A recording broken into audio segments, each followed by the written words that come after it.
E eu fico um pouco preocupado de algumas falas suas, especialmente como biólogo, porque eu acredito que a biologia deveria se apropriar de uma série de dados que existem sobre como o consumo de animais afeta diretamente os animais, o planeta e a nossa saúde. Você acha que a maioria dos biólogos é vegana? Não, infelizmente, isso é uma tristeza. Não é. Eu acho muito talvez triste, porque paradoxal. eles entendam que não é esse o ponto. Eu acho que eles não entendem Só a existe ciência. um animal... Olá pessoal, tudo bem? Eu me chamo Felipe, eu sou biólogo, sou doutorando em entomologia pela USP de Ribeirão Preto. Se você for biólogo, por favor, eu peço que você veja esse vídeo até o fim e participe dessa discussão, leia os artigos que eu estou trazendo para esse assunto e traga esse assunto dentro da sua sala de aula, porque isso é fundamental, especialmente dentro do contexto de um biólogo brasileiro. Essa é a terceira parte de outros 2 vídeos onde eu trago uma série de artigos científicos relevantes para a gente começar a ter essa discussão. Nos outros episódios eu discuti sobre desmatamento e emissão de gases de efeito estufa pela pecuária, além dos impactos do consumo de animais na vida marinha. E nesse vídeo nós vamos discutir o impacto do consumo de animais na saúde humana e na saúde da humanidade. Há 200 milhões de anos, o leite foi uma novidade evolutiva fundamental como recurso nutricional e imunológico para a evolução dos mamíferos. Mas será que faz sentido continuar bebendo leite hoje em dia? Beber leite de outra espécie foi uma adaptação genética que surgiu há mais ou menos 10 mil anos em populações da Europa, permitindo com que seres humanos expressassem a lactase no seu intestino, mesmo depois de um período de amamentação. Esse gene se dispersou junto com os seres humanos pelo globo. Evidentemente que, por ser uma característica herdada por apenas algumas linhagens, mais de 60% da humanidade não é capaz de metabolizar a lactose. Mesmo no Brasil, diariamente, pelo menos metade da população brasileira sente ou vai sentir algum desconforto intestinal causado pela intolerância à lactose. Provavelmente muitos de vocês que estão me ouvindo. O motivo é óbvio, né? Nós não deveríamos estar tomando leite depois de adultos, ainda mais de outra espécie. Depois do período da amamentação, assim como todos os outros mamíferos, nós tendemos a produzir cada vez menos lactase e, obviamente, ficamos intolerantes à lactose. As nossas mentes, como consumidores, foram manipuladas ao longo de anos por grandes empresas que capitalizam o sofrimento animal. Pois pense bem, se uma vaca produz leite para o bezerro e nós tomamos o leite que é vendido, então o que o bezerro toma? Bom, a resposta é que o bezerro não toma nada, ele é simplesmente morto. Vale a pena lembrar que toda fêmea de mamífero, incluindo humanos, é claro, né, só produz leite quando é estimulada fisiologicamente no período da amamentação. Então, ao contrário do que muitas pessoas pensam, as vacas não produzem leite naturalmente o tempo inteiro. Para produzir leite, todos os anos, uma vaca leiteira é inseminada artificialmente. Vocês já devem ter visto isso, né? Eles enfiam um braço dentro da vaca.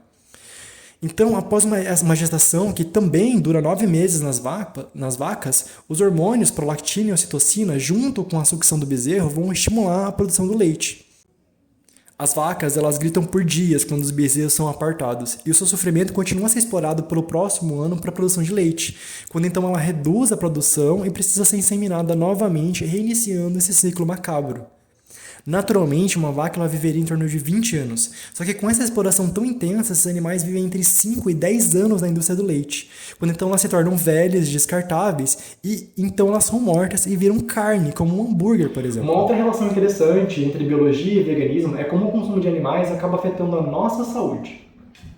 Um estudo recente acompanhou 475 mil pessoas no Reino Unido e encontrou uma correlação estatística entre uma dieta à base de carne e o aumento de riscos de doenças cardiovasculares, que inclusive é a causa número 1 de morte em seres humanos, né? O famoso ataque no coração.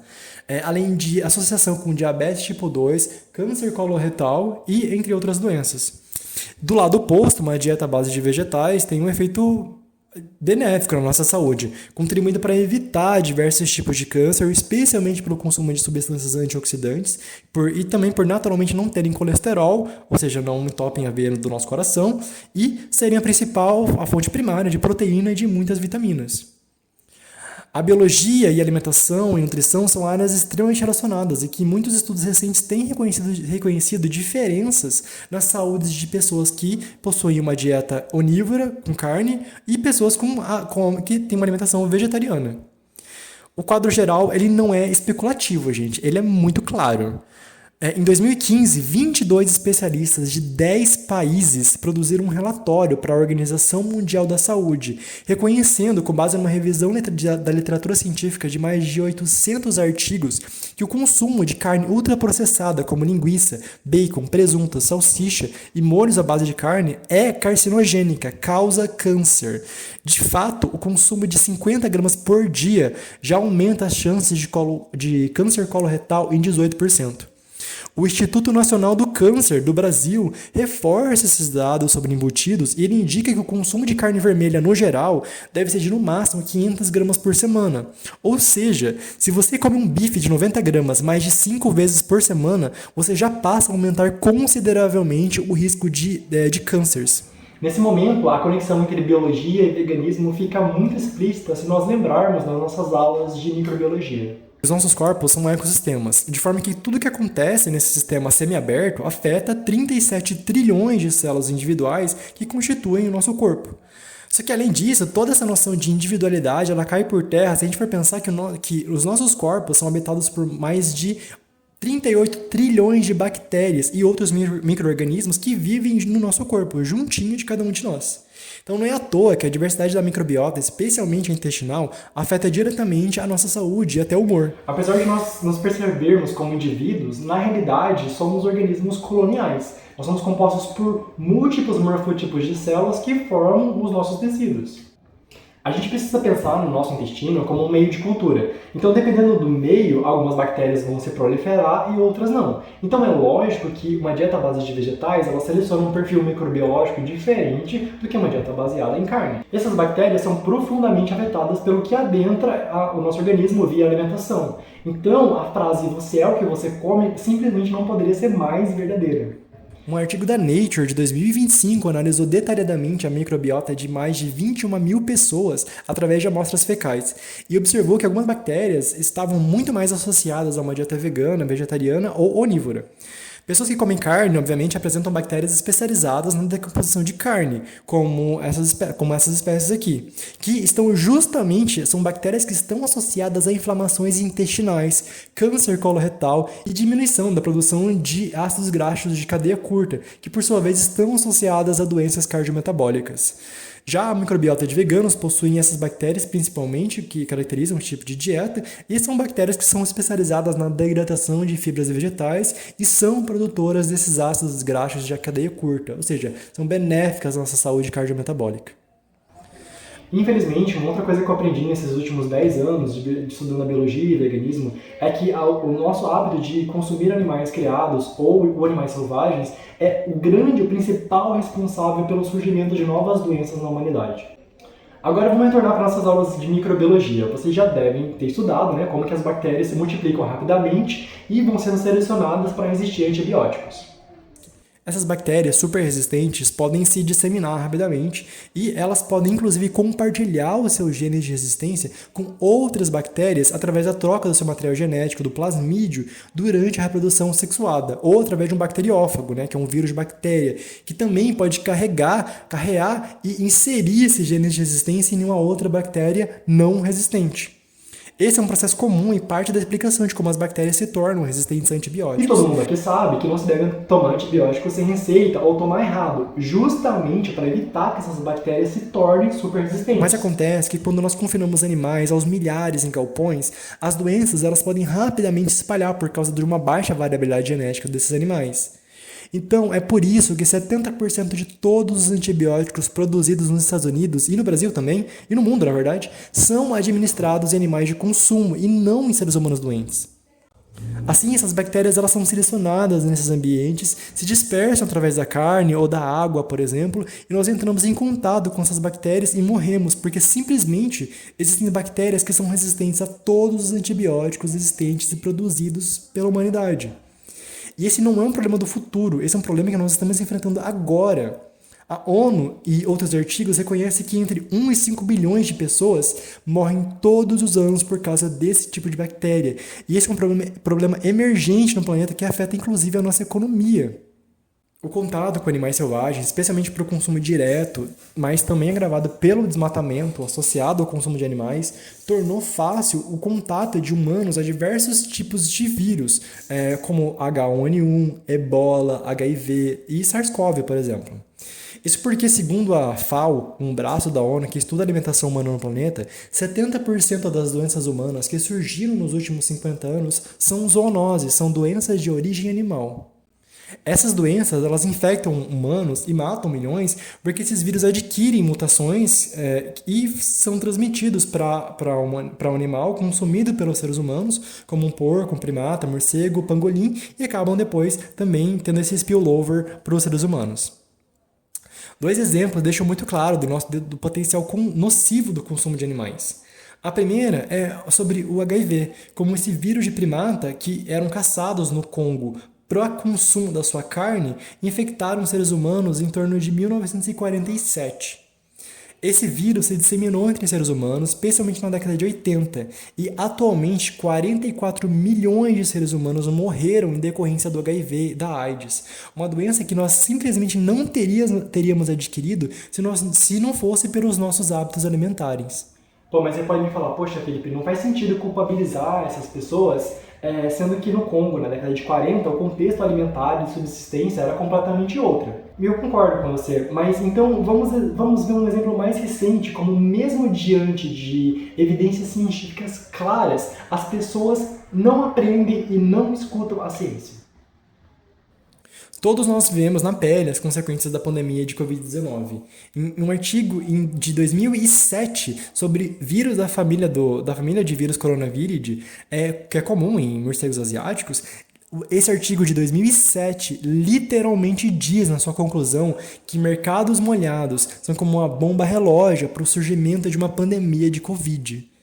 Bom, apesar desse spoiler de 2007, o desfecho todos nós sabemos, porque 13 anos depois, todo mundo aqui viveu na pele o lockdown mundial em razão da pandemia de Covid-19.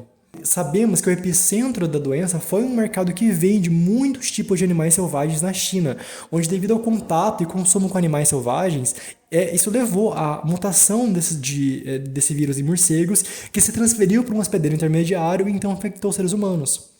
Novamente, por causa dos nossos hábitos de consumo, que são normalizados na nossa sociedade, mais de 7 milhões de seres humanos perderam as suas vidas. A história se repete e se repete às custas do sofrimento animal. Bom, sendo bem sincero, eu não tenho uma mensagem positiva para vocês, para aliviar o clima. Eu acho que a gente simplesmente precisa se apropriar dessa ciência, desse conhecimento e fazer alguma coisa. Não vai ficar nada bem, especialmente se nós não fizermos nada, individualmente e coletivamente. Eu tenho um amigo que me diz que eu não deveria me preocupar muito com esses assuntos, porque a humanidade é isso mesmo, e os seres humanos, a humanidade nunca vai mudar, os seres humanos sempre vão continuar se alimentando de animais. E eu não sou idealista, eu sou realista, eu estou trabalhando com a ciência, eu estou trabalhando com dados. Só que eu acredito que esse discurso de que não tem nada que possa ser feito é um discurso derrotista, inclusive é algo que o sistema quer fazer com que nós acreditamos, que nós somos incapazes de mudar individualmente e coletivamente, e que o que existe é natural e está estabelecido e dado sem qualquer possibilidade de alteração da realidade. E isso não é verdade. Falar sobre veganismo com as pessoas, uma das coisas que eu mais escuto é que não adianta ser vegano, porque o mundo nunca vai ser 100% vegano. E que logo, poucas pessoas não podem fazer a diferença. Só que eu quero lembrar vocês que não são poucas pessoas, existem milhões de pessoas veganas e vegetarianas no Brasil e no planeta. E eu também gostaria de lembrar vocês que todas as revoluções que aconteceram no planeta começaram com pelo menos uma pessoa que se opôs à norma estabelecida. Nesse momento também eu lembro da Rachel Carson, que sozinha aos 55 anos lançou um livro chamado Primavera Silenciosa no início da década de 60, e esse livro sozinho inspirou milhões de pessoas a tomar consciência ambiental, e isso acabou transformando profundamente a nossa sociedade e a nossa relação com agrotóxicos. Acabou inclusive ajudando a banir a aplicação de DDT e acabou salvando a vida de milhões de espécies. Vocês imaginam se a Rachel Carson tivesse pensado, mas o mundo inteiro usa agrotóxico, imagina que um livro, o que eu vou fazer? Um livro não vai fazer diferença nenhuma. Vocês imaginam se ela tivesse pensado dessa forma? Então eu acredito que todos nós, cada um de nós, tem o potencial de mudar o mundo. Só que o mundo ele não precisa ser mudado 8 bilhões de vezes. Ele só precisa se adequar num mundo em que reconheça e respeite a vida de toda a vida. Então as nossas ações individuais, elas têm poder e têm valor sim. E a nossa inteligência ela é acompanhada de uma obrigação de moral, de cuidado com a nossa casa, com a Terra. Nós precisamos refletir, precisamos agir e expressar a nossa humanidade, o melhor dela. Currently, the vast majority of agricultural land, more than 75%, is used to raise livestock, and this is very inefficient. There are solutions. One is considering what we eat.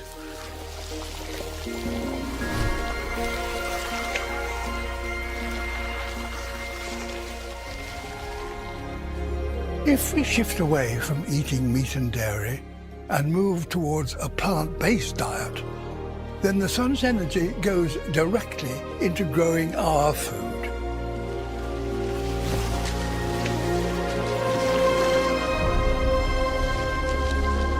And because that's so much more efficient, we could still produce enough to feed us, but do so using a quarter of the land. This could free up an area the size of the United States, China, the European Union, and Australia combined. Space that could then be given back to nature.